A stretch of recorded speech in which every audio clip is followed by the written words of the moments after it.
and we all bleed the same colour. So at the end of the day, I don't understand why you should look at somebody and say, he's different. Now, a lot of people say to me, you hate Catholics. I don't hate Catholics, I've got Catholic friends. Right. And some of my best friends are Catholics. So you don't think fuck the Pope with bad intentions, you really mean it? It's just banter for you? To me it's just banter, I've nothing against the Pope. I mean, you're not even a Catholic? I'm not even a Catholic. Or a Protestant? Or, I mean, you know, I'm not even a Protestant, yeah. So for you it's not I'm a Muslim. a religious meaning behind it? Yeah, there's nothing behind it. See, at the end of the day, right, it's cultural songs. Right. This is part of the Glasgow culture. Right. I'm born and bred in Glasgow. What do you think of Britain, the UK? What do you think of? I love my country. Right, I love my okay, country. right. To me, it's a massive honour to live in this country. Right. My parents came in the 50s and 60s here. Right. Britain let immigrants live here, right? And the Queen and the Queen's father, King, the Queen and Queen's father, King George. Now, they let immigrants live here. So if they let you live in this country, you should honour that. To me, it's a massive honour to live in this country. So when I raise a Union flag, I raised it because I love this country, Aye. and I will continue raising the flag of this country. So hypothetically speaking, if the UK and Pakistan went to war tomorrow, who would you sympathise with? Whose side would I take on? Well, I'm not saying who you would fight for, but I'm saying who would you sympathise with? To me, I would probably just sit back and cry that there is a war, because as far as I'm concerned, I hate war. You know, I would just say this shouldn't be happening. I would rather it stopped. I wouldn't be taking sides, because at the end of the day, we're all one, as I just said. And going back to you said obviously you're in medicine, you have OCD. Yeah. And you told me a story about suicide last night. Yeah. If you don't mind me sharing the story. Well, obviously, what happened was, I think we're going back to 2010. 2010, I wanted to take my medicine. And things were just really bad. I wanted to try to kill myself and things, you know, because I was getting a lot of abuse. You're going to drown yourself? You're going to jump over the bridge? Jump over the river. Somebody saved you? Two passers-by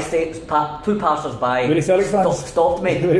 No, actually, I wouldn't say they were Celtic fans, but I know they were just humans. Christians. Okay. But the way I look upon it is this, right? I was about jumping over the river to kill myself, because I thought to myself, you know, there's a lot going against me, what's the point of it all, right? And I think God has sent two angels by. And they saved you? To save me. And they were just like two people, there was a boy and a girl. Right. And we're basically like, whereabouts was it? You would actually call it, they looked like junkies who just hanged about there drinking. Was it with the city centre?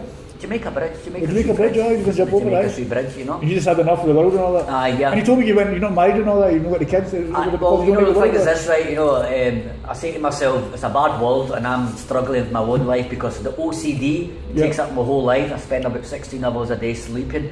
And you told me I go through rituals, and if I bring my kids into the world, I'm just going to worry about them and maybe become more kind of, you know, worrying. And you told me as well that I'm part of a big family, and I've got a lot of nephews, nieces, so I do have. I've got the company of, you know, little ones, you know. You told me as well that the time you never left the house for 10 years. You were in the house. Oh, aye. There was a time when, see, when I was a teenager, I never had OCD, and I just went out and about as normal. But when I came to about 23 years old, the OCD, the obsessive compulsive disorder, basically took over my life. And I virtually just stayed in the house for 10 years doing rituals. Okay. Spent a lot of time thinking, and I would spend the whole day thinking, morning to night, and I was going a week without food. I've actually been sectioned a few times. I was in hospital a few times. Were you in Levendale? No, it was the local one, Stop Hill, because I'm from this side of the river. Yeah. And my weight, which is normally 9 stone, went down to 6.5. What's your height? My height is 5'6". 5'6". And so 9 stone is my normal. And I was down to 6.5 stone. You're a small guy. You're not a big guy. No, right. I'm 5'6", so my normal I should be 9 stone. Right. 9 stone fell to 6.5. Wow. And obviously my father was concerned because I wasn't eating my food, because I had a compulsion to think. I was going a week without eating food, and my face was all gone pale. And sometimes I even went 3 days without even drinking water because I had a compulsion to think, you know. So obviously the doctors had to send me to the hospital because because if I stayed in the house the way I was going to end up just dying. And do you ever get intimidated or scared because when you get attacked in the street, do you ever get scared of your life or anything, or, you know, people attacking you? Naturally, it is scary, but I'm born and bred as a Muslim, and as a Muslim I'm told that you should only fear God, and everything I'm doing, I'm standing up for my religion. And to me, the way I look upon it is that, see, when I'm suffering, people have been abusive to me. If somebody's swearing at me in the street, right, this is what my religion teaches me, that if somebody's swearing at me in the street, right, I should not retaliate because that was the way the Prophet Muhammad used to get rubbish thrown at Have you him. read? Have you studied Islam before? I know quite a good bit of Do you Islam. know the prayer, the kalme? I know the prayers now, you know, but I don't read the prayers now. But when I was younger, I used to pray 5 times a day. Okay. So I have good knowledge of Islam. But Islam means peace. My name's Abdul Salam, and Salam means peace of God. And what was Tommy Robinson like when you met him? What did what were they like? Did they accept you? They accepted me right away. They says to me, look, we've always wanted Muslims to join. You're the only ones came forward. I wish there was more, and they've always asked me to bring my friends. I brought one Muslim friend with me, and they accepted him. But other Muslims won't come forward because they think if there's on the internet, they might get a backlash. So I think it's more kind of Muslims are kind of scared in case others will turn against them. But at the end of the day, the EDL were not against Muslims, they're only against extremists. Right. And they're actually, when they used to walk down the street, they used to see Muslims and not shout abuse them. They used to actually say to Muslims, come and join us. What do you think of the Palestinian crisis was going on in Palestine? Well, obviously, what's happening in Palestine is, I'm against that, you know, there should be, I'm against any sort of war, you know, but that's to do with Israel, you know, taking over. Any war is a bad war. I mean, the war in Iraq, that second one was an illegal war and that, you know. So, British soldiers in these foreign countries, they're there to fight the ISIS, right? The Taliban, so they're actually taking away the bad. But at the end of the day, when it's a war, innocent people get caught up in it, which is a sad situation, and there's nothing anybody could do about it. But initially, I would wish I'm against war altogether. But it happens that it happens, you know. I like to live a life of peace. And you got a girlfriend at the moment? Are you single?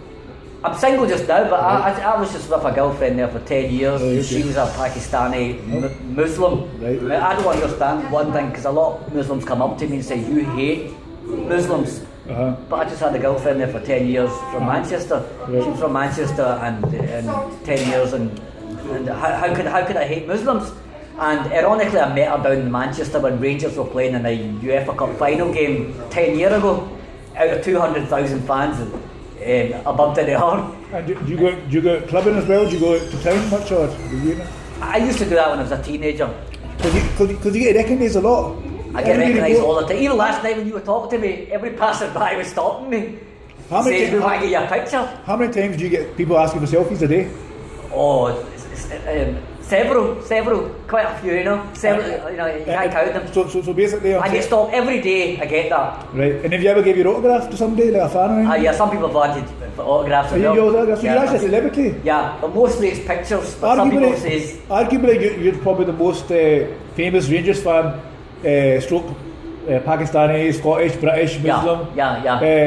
In the UK. Yeah, I'm born and bred a Rangers fan. I'm proud to be British. I've always loved Glasgow Rangers since I was a kid, right? Now, so you'd be comfortable walking in there like a loyalist, UDA? I go to Belfast for the 12th of July. I go to Protestant areas. Have you met the Mad Dog Adair? Have you met him? Johnny Mad Dog Adair? I haven't met him, but I've met all these other loyalists. Now, the Rangers, when I go to Belfast, I'm staying in people's houses. I don't need to worry about a hotel. People are actually fighting over each other, saying, I want him to stay in my house. You know, he goes, I want him to stay in my house. Right. Now, Rangers fans come, there's an area in Belfast called the Shankill. Right. It's 100% Protestant, right? And they call me the Shankill legend. So when I go to Ibrox, they come up to me and say, there's the Shankill legend. We're going to have a break now, so you go in for you're going to have your food. Yeah. And then after that, we'll start the recording. We cut there, so we can start your food now. And don't eat your food to get cold.